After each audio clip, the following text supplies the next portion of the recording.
ঈশ্বরচন্দ্রা যাকে নাম দিয়েছেন ত্রিয়া, কেন দিয়েছেন, কে দিয়েছেন, কেউ তা জানে না। কথায় আছে পুরুষরা ভাবেন যে ত্রিয়া, ভাবেন একরকম, বলেন অন্য কিছু, আর করেন অন্য কিছুই। কিন্তু সত্যিটা কি এটাই? আসল সত্যি হলো এটাই যে ত্রিয়া হলো সেই চরিত্রহীন পুরুষ আর কেউ নয়। সেই পুরুষ যারা নারীকে বলেন যে আপনি হলেন মা, আপনি হলেন দেবী, আপনি হলেন বোন। আর ভাবেন কি? ভাবেন যে এই নারী হলো আমাদের পায়ের ধুলো আর কিচ্ছু নয়। আর কি করেন? ওনাদের মাথায়, ওনাদের খোপায় মালা পরিয়ে দিয়ে ভাবেন যে ওনারা হলেন তাদের পায়ের ধুলোর সমান। একজন নারীর সম্মান ভঙ্গ করেন, তাদের দাসী মনে করেন। ভুলবেন না, যত্র নারীয়াস্ত পূজ্যন্তে রমন্তে তত্র দেবতা। অর্থাৎ যেখানে নারীকে পুজো করা হয় সেখানে ঈশ্বর বাস করেন, আর যেখানে নারীকে অপমান করা হয় সেখানে ঈশ্বর এবং ভাগ্য এই দুই রুষ্ট হয়। মনে রাখবেন, যদি নারী কল্যাণকারী হতে পারেন তাহলে নারী মহাচণ্ডী রূপও ধারণ করতে পারেন। যদি একজন নারী মাতা হয়ে জন্মদান করতে পারেন তাহলে নারী মৃত্যু হয়ে বিনাশও করতে পারেন। যেখানে নারী অপমানিত হবেন সেখানে মহান ভারতও মহাভারতের পথে অগ্রসর হতে পারে। তাই মনে রাখবেন, নারীর অপমান যেন কখনোই না ঘটে। আর যদি কোথাও নারীর অপমান হয় তার অর্থ হলো আপনার বিনাশ আপনার দিকেই আসছে। আর এটা হলো তার প্রথম পদক্ষেপের প্রথম পদধ্বনি।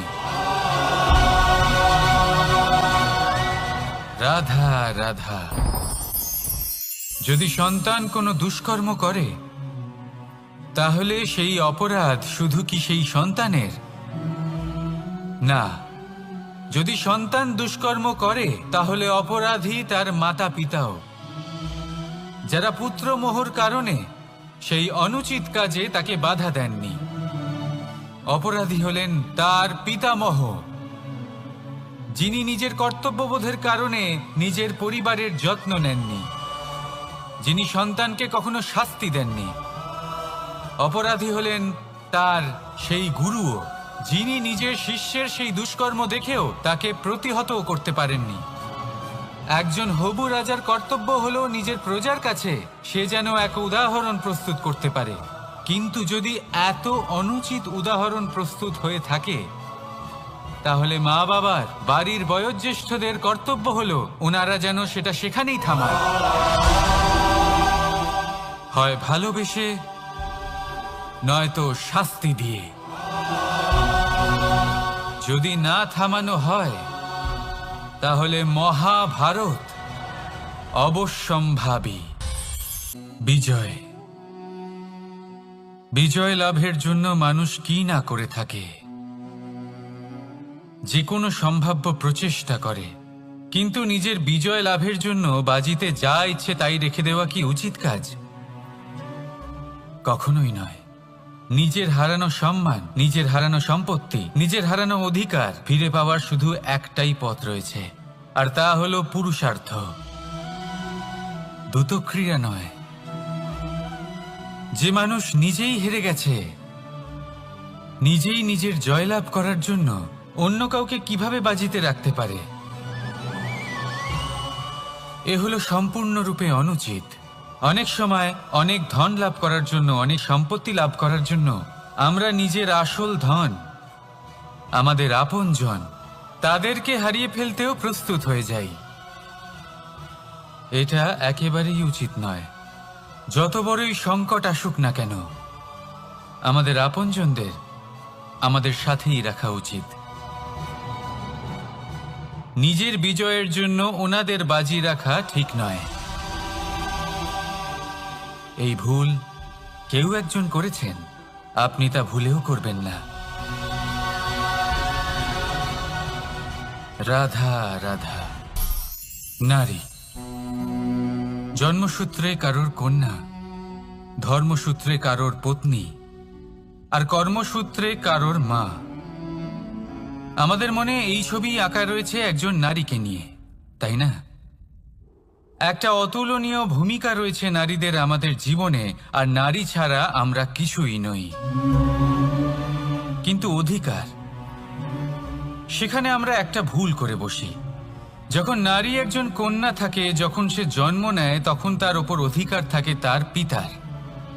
আর তারপর যখন বিয়ে হয়ে যায়, তখন তার অস্তিত্বের উপর অধিকার থাকে তার স্বামীর। আর যখন তিনি মা হন, তখন নিজেই তিনি জীবনের সমস্ত অধিকার দিয়ে দেন তার সন্তানকে। কিন্তু আমরা কি কখনো এটা ভেবেছি এই জীবন হলো তার নিজের? যে নারী সবার কল্যাণ করছেন, তার জীবনের অধিকারও তার কাছেই থাকা উচিত, তাই না? তার নিজের জীবনের সিদ্ধান্ত সে নিজেই নিতে পারেন, নিজেই নিজের ভাগ্যের রচয়িতা হতে পারেন।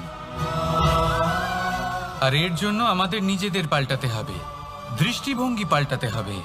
কারণ এই ধারণা সেটা আজ বা কালকের ব্যাপার নয়, এটা ঘটে চলেছে বহু বছর ধরে আর চলতেই থাকবে যদি আমরা এটা না বদলাই। আর এটা তখনই সম্ভব হবে যখন আমরা নিজেদের মধ্যে পরিবর্তন আনব। তাই আজকের পর থেকে, এই মুহূর্ত থেকে, কোনো নারীর ওপর অকারণ অধিকার স্থাপনের আগে সহস্রবার ভেবে দেখবেন।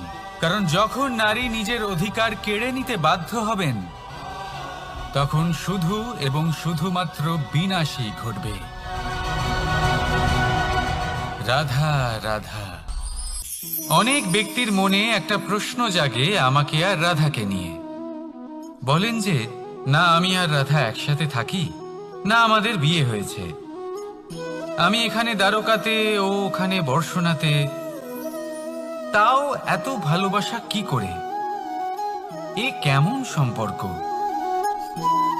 আমি তাদের একটা সহজ কথা বলতে চাই। আপনি কখনো আয়নার দিকে দেখেছেন? নিজের দুই চোখের দিকে তাকিয়ে জিজ্ঞাসা করুন, এই দুই চোখ একসাথে কেন বন্ধ হয়? একসাথে কেন খোলে? একসাথে কেন ঘুমোয়? একসাথে কেন কাঁদে? আজীবন কোনো এক মানুষের সাথে সম্পর্ক রাখা অবশ্যই সম্ভব, তাদের সাথে দেখা না করে। আমার আর রাধার ভালোবাসাও কিছুটা এরকমই। আর কিছুটা এরকমই হয় ভালোবাসা, দুই নয়নের মতো, যারা কখনোই মিলিত হবে না, কিন্তু চিরকালের জন্য একসাথে জুড়ে থাকবে। এই অনুভূতি নিঃস্বার্থ হয়, আর এই নিঃস্বার্থ ভালোবাসা আপনাকে আনন্দের পথে অগ্রসর করে। জীবনে সবসময় নিঃস্বার্থভাবে ভালোবাসুন, শুধুমাত্র আনন্দই পাবেন। তাহলে আসুন আমার সাথে নিঃস্বার্থভাবে ভালোবেসে বলুন, রাধা রাধা। মানুষ, কোনো ব্যক্তির নির্মাণ হয় কিভাবে? কেউ বলবেন পঞ্চতত্ত্বের দ্বারা, কেউ বলবেন আত্মা, দেহ ও চেতনার দ্বারা, কেউ বলবেন ঈশ্বরের কৃপার দ্বারা, তো কেউ বলবেন এই প্রকৃতির পরীক্ষার দ্বারা। না, মানুষের নির্মাণ হয়ে থাকে বিশ্বাস দ্বারা। ব্যক্তি তখনই গড়ে ওঠেন যখন ব্যক্তিত্ব থাকে, ঠিক কিনা? আর ব্যক্তিত্ব তখনই হবে, আর সেরকমই হবে যেরকম বিশ্বাস আপনি নিজের উপরে রাখবেন। যদি আপনি মনে করেন আপনি বিষের ন্যায় হবেন, তাহলে আপনি বিষাক্তই হবেন। যদি আপনি এটা মনে করেন যে আপনি অমৃতের ন্যায় হবেন, তাহলে আপনি অমরই হয়ে যাবেন। যদি আপনি নিজের উপরে বিশ্বাস রাখেন যে আপনি সংসারের সব থেকে উঁচু পর্বতের শিখরে পৌঁছতে পারবেন, তাহলে আপনি অবশ্যই পৌঁছবেন। যদি আপনার এরকম মনে হয় যে আপনি এরকম কখনো করতে পারবেন না, তাহলে এরকম কখনোই হবে না। ভেবে দেখবেন, বিশ্বাসের মধ্যেই বিশ্ব বাস করে থাকে। তো আপনার অস্তিত্ব কেন করবে না? যেমন বিশ্বাস আপনি নিজের উপরে রাখবেন তেমনই আপনি হয়ে উঠবেন। সেই জন্য নিজের উপরে বিশ্বাস রাখুন। আর হ্যাঁ, ভালোবেসে বলুন রাধা রাধা। শত্রুতা, একজন মানুষ অন্য মানুষের সাথে শত্রুতা করে বসেন। দুজন ঘনিষ্ঠ বন্ধু, এমনও এক সময় আসতে পারে যখন এনারা একে অপরের শত্রু হয়ে ওঠেন। এর অনেকগুলো কারণ হতে পারে, কিন্তু মূল কারণ হলো আলোচনা। আগে হ্যাঁ, আপনি যদি কারোর বিষয়ে আলোচনা করেন তাহলে সে আপনার শত্রু হয়ে যেতে পারে। এবার মনে একটা প্রশ্ন আসতে পারে যে এটা কিভাবে সম্ভব হতে পারে? আলোচনা, এটা তো অত্যন্ত জরুরি। যদি আমি নিজের বন্ধুর খারাপ কাজের বিষয়ে আলোচনাই না করি তাহলে সে শুধরবে কি করে? এ কথা সত্যি যে আলোচনা আবশ্যক, কিন্তু তার থেকেও বেশি গুরুত্বপূর্ণ এবং আবশ্যক হলো আপনার এই সিদ্ধান্ত। সিদ্ধান্ত এটাই যে আপনার এই আলোচনা কোন স্থানে করবেন। যদি এটা সবার সামনে করবেন ভাবেন, তাহলে তা অপমানও হয়ে যেতে পারে। যদি এটা আলাদাভাবে করেন তাহলে তা পরামর্শ হয়ে যায়। অপমান কেউ স্বীকার করতে পারেন না, কিন্তু পরামর্শ সকলের ভালো লাগে। তাহলে যদি আপন কারোর জন্য ভালো কিছু চান, কাউকে শুধরে দিতে চান, আর আপনার মনে হয় আলোচনা আবশ্যক, তাহলে সর্বপ্রথম সময়, পরিস্থিতি আর স্থানের কথা মনে রাখবেন। নয়তো এই আলোচনা আপনাকে খুব ভোগাতে পারে। তাহলে আসুন আমার সাথে ভালোবেসে বলুন রাধা রাধা। আপনার জীবনেও কি সমস্যা রয়েছে? অবশ্যই থাকবে। প্রত্যেকের জীবনেই সমস্যা থাকে। প্রত্যেক মানুষ জিজ্ঞাসাও করেন যে এই সমস্যা আসলে কি আর কেন আসে জীবনে। আপনাকে একটা কথা বলে দিই যে সমস্যা আসলে সেটা নয় যা আপনার পথে বাধা সৃষ্টি করে, বরং সমস্যা হলো সেটাই যেটা আপনি তখন দেখতে পান যখন আপনার একাগ্রতা আপনার পথ থেকে, আপনার লক্ষ্য থেকে সরে যেতে থাকে। আর এই সমস্যাগুলি দূর করার জন্য, এর সমাধান করার জন্য একটাই পথ আছে। নিজের সমস্ত ভাবনা আরো একবার একাগ্র করুন নিজের পথের দিকে, নিজের লক্ষ্যের দিকে। আপনার সমস্ত ভাবনা যদি কেন্দ্রীভূত হয় নিজের লক্ষ্যে, তাহলে এই সমস্যা দূরে থাকবে। যদি এরকম না হয়, যদি আপনার মন একটু অন্যদিকে চলে যায়, তাহলে এই সমস্ত সমস্যা আবার সামনে চলে আসে আর বাড়তেও থাকে। দেখুন, যেখানে আপনার লক্ষ্য রয়েছে, বান যদি সেখানেই চালাতে হয়, তাহলে দৃষ্টি তো সেদিকেই রাখতে হবে। তবেই তো আপনি সেই লক্ষ্য ভেদ করতে পারবেন।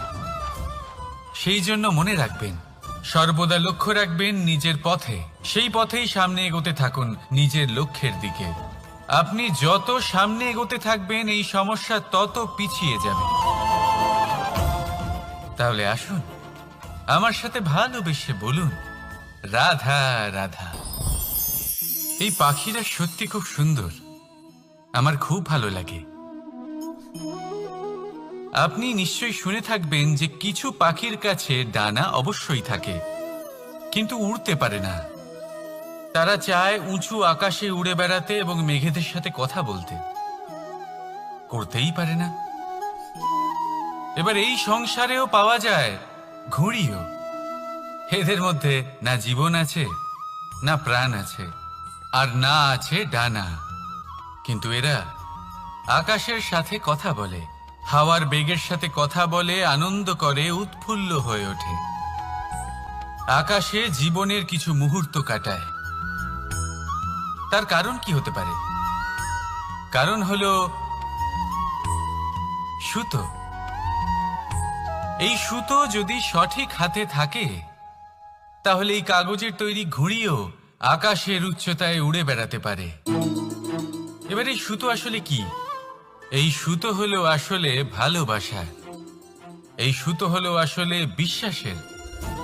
আর এটা আপনি দিয়ে থাকেন তাদের হাতে যাদের আপনি বিশ্বাস করেন, যাদের আপনি নিজের সর্বস্ব দিয়ে দেন।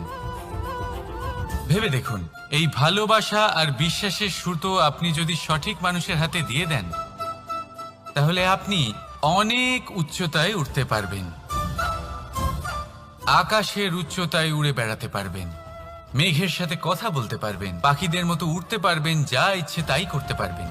শুধু এই মানুষ সঠিক হতে হবে, এমন একজন মানুষ যার মনে আপনার জন্য ভালোবাসা রয়েছে, এমন এক মানুষ যার মনে কোনো স্বার্থ নেই, যিনি পরোপকারী, এমন একজন ব্যক্তি যিনি আপনার অস্তিত্বকে বাইরে নিয়ে আসতে পারবেন, তাকে উজ্জ্বল করে তুলবেন। তাহলে ভালোবাসুন, আনন্দ করতে থাকুন, আর এই আনন্দ সহকারে বলুন, রাধা রাধা। আমরা সকলে এমন ব্যক্তির সাথে থাকতে চাই যারা খুব মিষ্টি কথা বলেন, যাদের ব্যবহার আমাদের ভালো লাগে, যারা দেখতে সুন্দর হন, যাদের আমরা পছন্দ করি। আর সবসময় এমন ব্যক্তির থেকে দূরে থাকতে চেষ্টা করি যাদেরকে আমরা পছন্দ করি না, যাদের কথা আমাদের খারাপ লাগে, যাদের কথা একটু কঠোর হয়। আমরা সবসময় চেষ্টা করি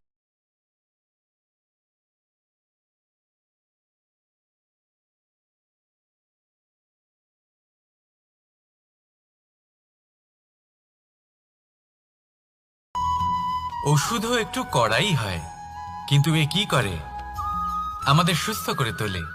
ঠিক সেইভাবেই ভালোবাসার এই অধ্যায় একটু কঠিন, একটু কড়াও মনে হতে পারে, কিন্তু এর ফল সবসময় আপনাদের স্বাস্থ্যের পক্ষে ভালোই হয়। সেই জন্য যদি কেউ আপনার নিন্দে করে, আপনাকে কড়া কথা শোনায়, আপনার ব্যাপারে আলোচনা করে, তার মানে এটা নয় যে সে আপনার শত্রু। হতে পারে তিনি আপনার বন্ধু হন, আপনার জন্য ভালো চান, আপনাকে শুধরে নিতে চান, আপনার মধ্যে কোনো পরিবর্তন দেখতে চান। সেই জন্য কখনো কারোর কথা শুনে বা কাউকে দেখে প্রাথমিকভাবে এই সিদ্ধান্ত নেবেন না যে তিনি আপনার শত্রু হন নাকি আপনার বন্ধু হন। এমনও শত্রু হয়ে থাকেন যে গুড়ের মতো মিষ্টি মিষ্টি কথা বলে আসলে আপনাকে বিষ পান করিয়ে দেবেন, আর এমনও বন্ধু থাকেন যারা আসলে নিমের মতো কড়া কথা বলেন কিন্তু আপনাকে অমৃত পান করান। এদের মধ্যে পার্থক্য করতে জানতে হবে, কে আসলে শত্রু হন আবার কে আসলে মিত্র হন।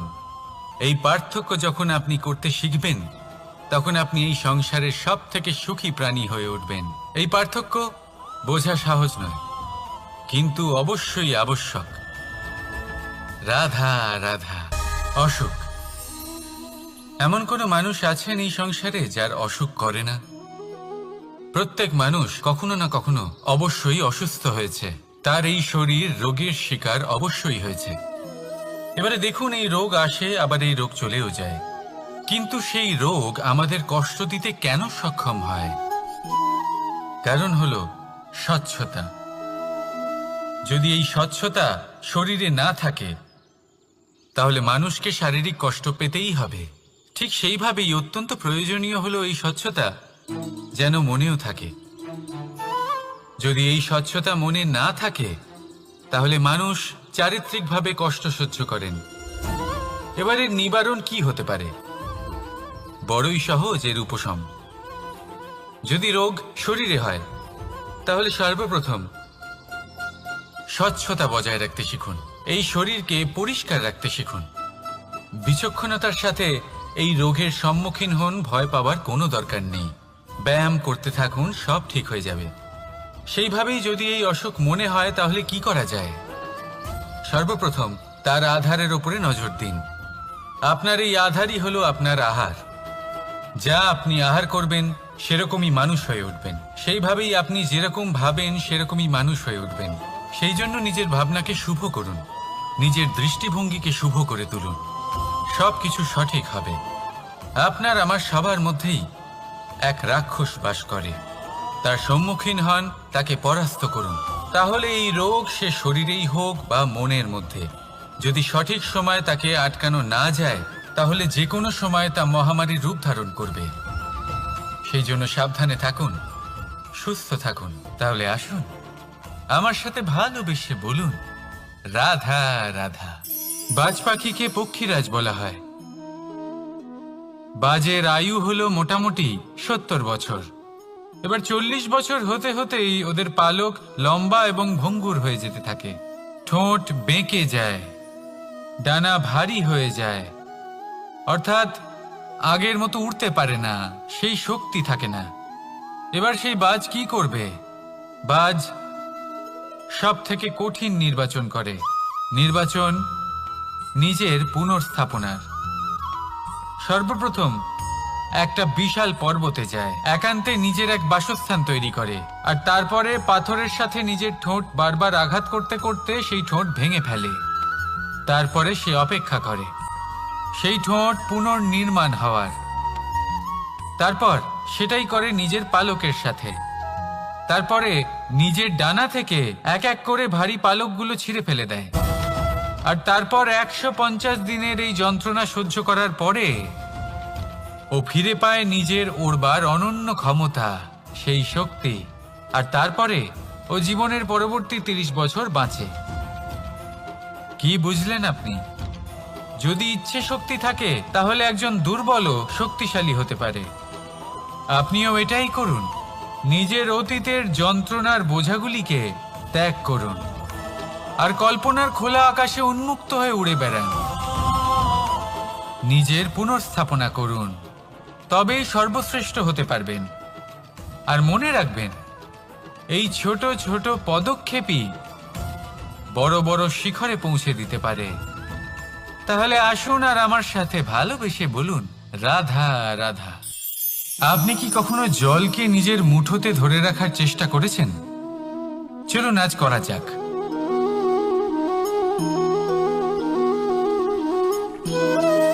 যদি আপনি নিজের মুঠো জোরে বন্ধ করেন, জল ধরে রাখতে পারবেন না। যদি আপনি তাকে এমনি বইতে দেন, তাহলে ও নিজের পথ নিজেই করে নেবে আর আপনার হাতেও থেকে যাবে। আমাদের জীবনও হলো কিছুটা এরকম, জলের মতো। নিজের পথ নিজেই করে নেয় এই জীবন। প্রত্যেক সমস্যার সমাধান নিজেই করে নেয় এই জীবন। তাই জীবনে যখন কোনো পরিস্থিতি আমাদের প্রতিকূল হয়ে থাকে, কিছুই হয়তো আমরা বুঝতে পারছি না, কিছুই যখন বসে থাকে না, তখন আমরা হতাশ হয়ে পড়ি, নিরাশ হয়ে পড়ি। আর এটাই করা উচিত নয়। শান্ত মনে দেখতে হবে যে এই জীবনে আসলে কি ঘটে চলেছে। কষ্ট সবাই ভোগ করেন। কষ্ট পেলে কেউ রেগে যান, রেগে গিয়ে পরাক্রম দেখান। এটাই তো করা উচিত নয়। শান্ত মনে সেটাই করতে হবে যা জীবন আমাদের শেখাতে চাইছে। জীবন আমাদের সব শিখিয়ে দেবে, শুধু মনে রাখবেন কখন প্রয়াস করতে হবে আর কখন আমাদের প্রতীক্ষা করতে হবে, সেটা আগে আপনাকে বুঝতে হবে। তাহলে আসুন আমার সাথে ভালোবেসে বলুন, রাধা রাধা। বল, শক্তি, পরাক্রম এই সংসারের বিকাশের মূল। কিন্তু কখনো ভেবেছেন যে প্রকৃতি আমাদের এই বল, শক্তি, পরাক্রম কেন দিয়েছেন? যাতে আমরা জীবনে কারোর উদ্ধার করতে পারি, কাউকে সাহায্য করতে পারি, কারোর জন্য ভালো কিছু করতে পারি, কোনো গরিব অসহায় মানুষের জন্য কিছু করতে পারি।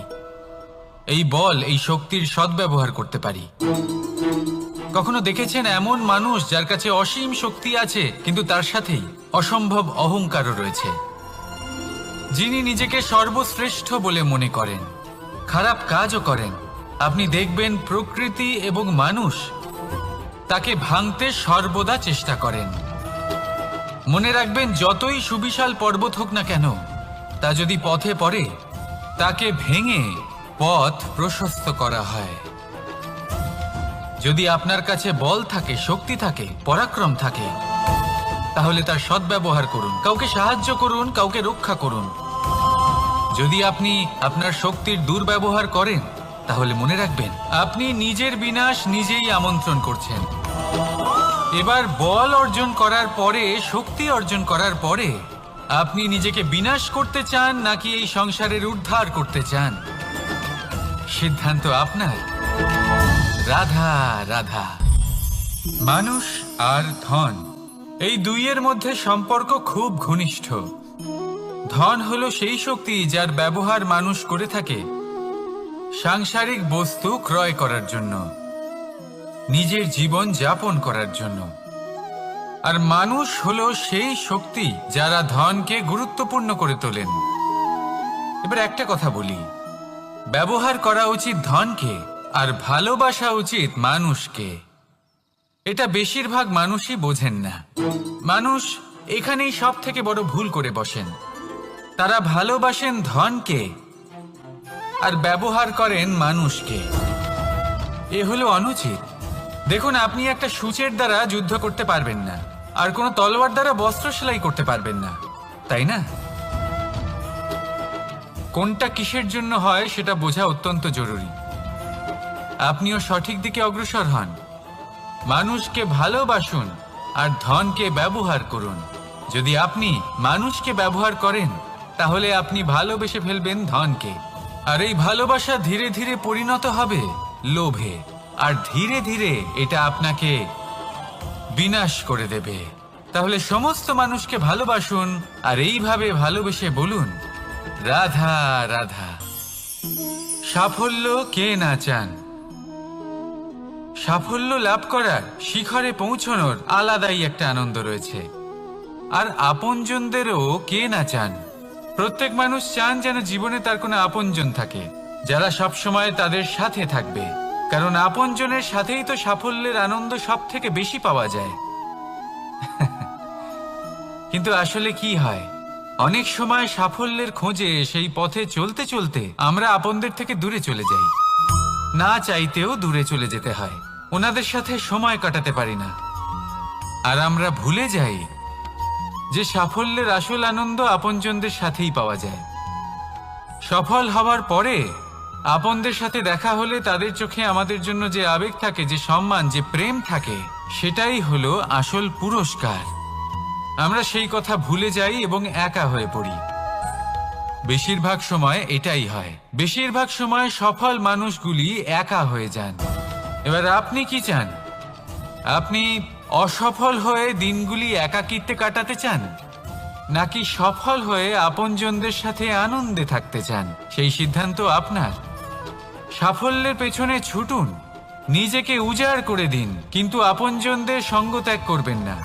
সেই আপনজন যারা আপনার সাফল্যের জন্য দায়ী, সেই আপনজন যিনি আপনার সাফল্যে আনন্দ পান, সুখ লাভ করেন, তাদের কখনো ত্যাগ করবেন না। আসুন আমার সাথে ভালোবেসে বলুন, রাধা রাধা।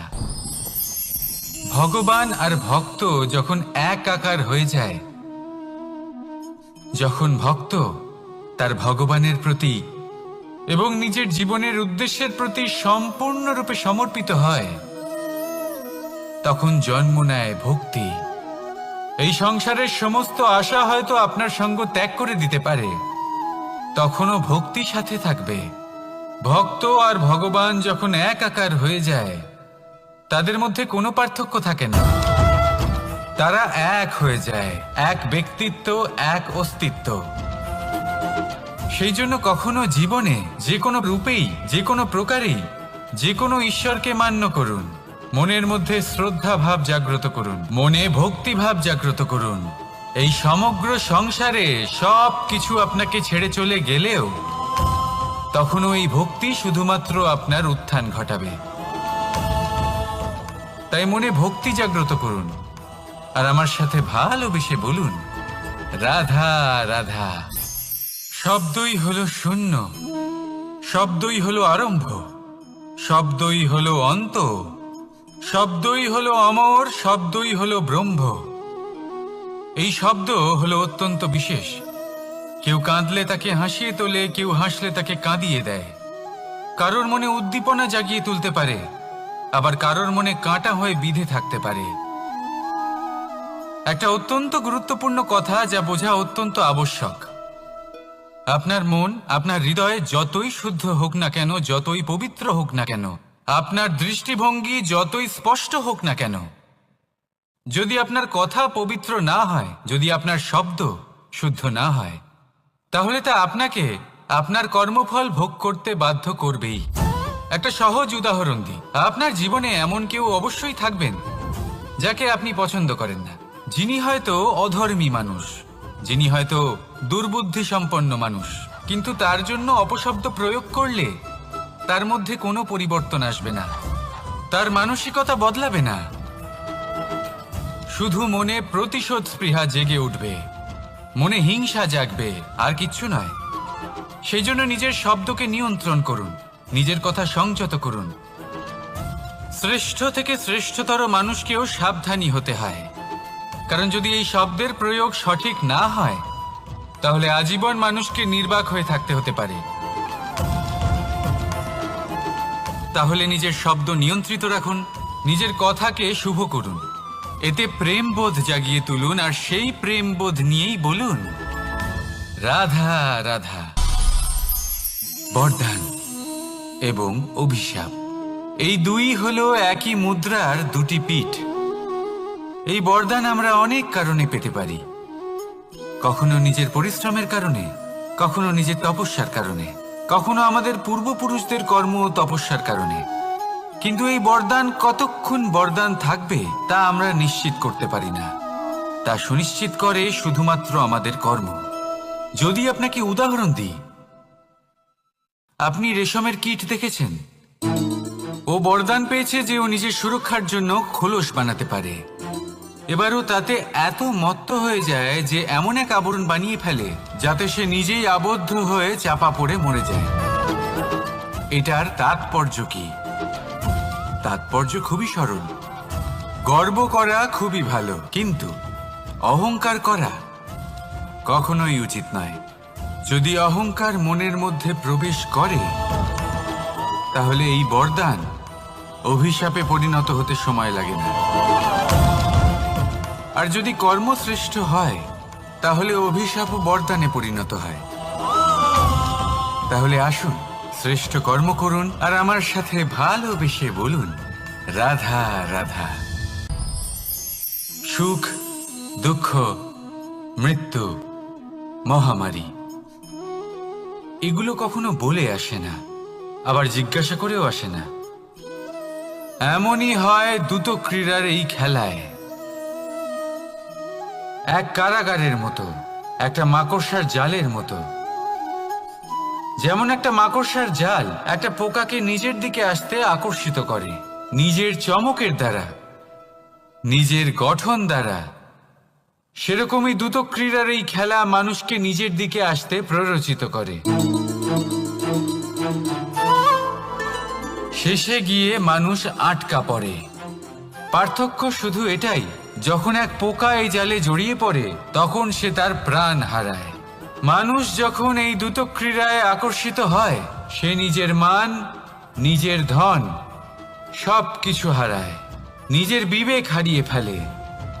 কিন্তু আপনি আপনার বিবেক কখনোই হারাবেন না। যদি আপনার মনে লোভ চলে আসে, আপনি লোভী হয়ে ওঠেন।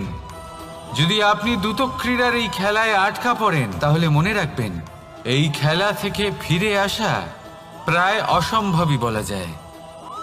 নিজের বিবেক কখনো হারাতে দেবেন না, কারণ বিনাশ আসার প্রথম লক্ষণ হলো বিবেকের বোধ চলে যাওয়া। এই প্ররোচনায় কখনো পা দেবেন না। আর আমার সাথে ভালোবেসে বলুন রাধা রাধা। বিজয়, বিজয় লাভের জন্য মানুষ কি না করে থাকে, যে কোনো সম্ভাব্য প্রচেষ্টা করে। কিন্তু নিজের বিজয় লাভের জন্য বাজিতে যা ইচ্ছে তাই রেখে দেওয়া কি উচিত কাজ? কখনোই নয়। নিজের হারানো সম্মান, নিজের হারানো সম্পত্তি, নিজের হারানো অধিকার ফিরে পাওয়ার শুধু একটাই পথ রয়েছে, আর তা হলো পুরুষার্থ, দ্রুত ক্রীড়া নয়। যে মানুষ নিজেই হেরে গেছে, নিজেই নিজের জয়লাভ করার জন্য অন্য কাউকে কিভাবে বাজিতে রাখতে পারে? এ হলো সম্পূর্ণরূপে অনুচিত। অনেক সময় অনেক ধন লাভ করার জন্য, অনেক সম্পত্তি লাভ করার জন্য আমরা নিজের আসল ধন, আমাদের আপনজন, তাদেরকে হারিয়ে ফেলতেও প্রস্তুত হয়ে যাই। এটা একেবারেই উচিত নয়। যত বড়ই সংকট আসুক না কেন, আমাদের আপনজনদের আমাদের সাথেই রাখা উচিত। নিজের বিজয়ের জন্য ওনাদের বাজি রাখা ঠিক নয়। এই ভুল কেউ একজন করেছেন, আপনি তা ভুলেও করবেন না। রাধা রাধা। নারী জন্মসূত্রে কারোর কন্যা, ধর্মসূত্রে কারোর পত্নী, আর কর্মসূত্রে কারোর মা। আমাদের মনে এই ছবি আঁকা রয়েছে একজন নারীকে নিয়ে, তাই না? একটা অতুলনীয় ভূমিকা রয়েছে নারীদের আমাদের জীবনে, আর নারী ছাড়া আমরা কিছুই নই। কিন্তু অধিকার, সেখানে আমরা একটা ভুল করে বসি। যখন নারী একজন কন্যা থাকে, যখন সে জন্ম নেয়, তখন তার ওপর অধিকার থাকে তার পিতার। আর তারপর যখন বিয়ে হয়ে যায়, তখন তার অস্তিত্বের ওপর অধিকার থাকে তার স্বামীর। আর যখন তিনি মা হন, তখন নিজেই তিনি জীবনের সমস্ত অধিকার দিয়ে দেন তার সন্তানকে। কিন্তু আমরা কি কখনো এটা ভেবেছি এই জীবন হলো তার নিজের? যে নারী সবার কল্যাণ করছেন, তার জীবনের অধিকারও তার কাছেই থাকা উচিত, তাই না? তার নিজের জীবনের সিদ্ধান্ত সে নিজেই নিতে পারেন, নিজেই নিজের ভাগ্যের রচয়িতা হতে পারেন। আর এর জন্য আমাদের নিজেদের পাল্টাতে হবে, দৃষ্টিভঙ্গি পাল্টাতে হবে। কারণ এই ধারণা সেটা আজ বা কালকের ব্যাপার নয়, এটা ঘটে চলেছে বহু বছর ধরে, আর চলতেই থাকবে যদি আমরা এটা না বদলাই। আর এটা তখনই সম্ভব হবে যখন আমরা নিজেদের মধ্যে পরিবর্তন আনব। তাই আজকের পর থেকে, এই মুহূর্ত থেকে, কোনো নারীর ওপর অকারণ অধিকার স্থাপনের আগে সহস্রবার ভেবে দেখবেন। কারণ যখন নারী নিজের অধিকার কেড়ে নিতে বাধ্য হবেন, তখন শুধু এবং শুধুমাত্র বিনাশই ঘটবে। রাধা রাধা। নারী, পুরুষরা যাকে নাম দিয়েছেন ত্রিয়া, কেন দিয়েছেন, কে দিয়েছেন, কেউ তা জানে না। কথায় আছে, পুরুষরা ভাবেন যে ত্রিয়া, ভাবেন একরকম, বলেন অন্য কিছু, আর করেন অন্য কিছুই। কিন্তু সত্যিটা কি এটাই? আসল সত্যি হলো এটাই যে ত্রিয়া হলো সেই চরিত্রহীন পুরুষ, আর কেউ নয়। সেই পুরুষ যারা নারীকে বলেন যে আপনি হলেন মা, আপনি হলেন দেবী, আপনি হলেন বোন। আর ভাবেন কি? ভাবেন যে এই নারী হলো আমাদের পায়ের ধুলো, আর কিচ্ছু নয়। আর কি করেন? ওনাদের মাথায়, ওনাদের খোপায় মালা পরিয়ে দিয়ে ভাবেন যে ওনারা হলেন তাদের পায়ের ধুলোর সমান। একজন নারীর সম্মান ভঙ্গ করেন, তাদের দাসী মনে করেন। ভুলবেন না, যত্র নারীয়াস্ত পূজ্যন্তে রমন্তে তত্র দেবতা। অর্থাৎ যেখানে নারীকে পুজো করা হয়, সেখানেই ঈশ্বর বাস করেন। আর যেখানে নারীকে অপমান করা হয়, সেখানে ঈশ্বর এবং ভাগ্য এই দুই রুষ্ট হয়। মনে রাখবেন, যদি নারী কল্যাণকারী হতে পারেন, তাহলে নারী মহাচণ্ডী রূপও ধারণ করতে পারেন। যদি একজন নারী মাতা হয়ে জন্মদান করতে পারেন, তাহলে নারী মৃত্যু হয়ে বিনাশও করতে পারেন। যেখানে নারী অপমানিত হবেন, সেখানে মহান ভারতও মহাভারতের পথে অগ্রসর হতে পারে।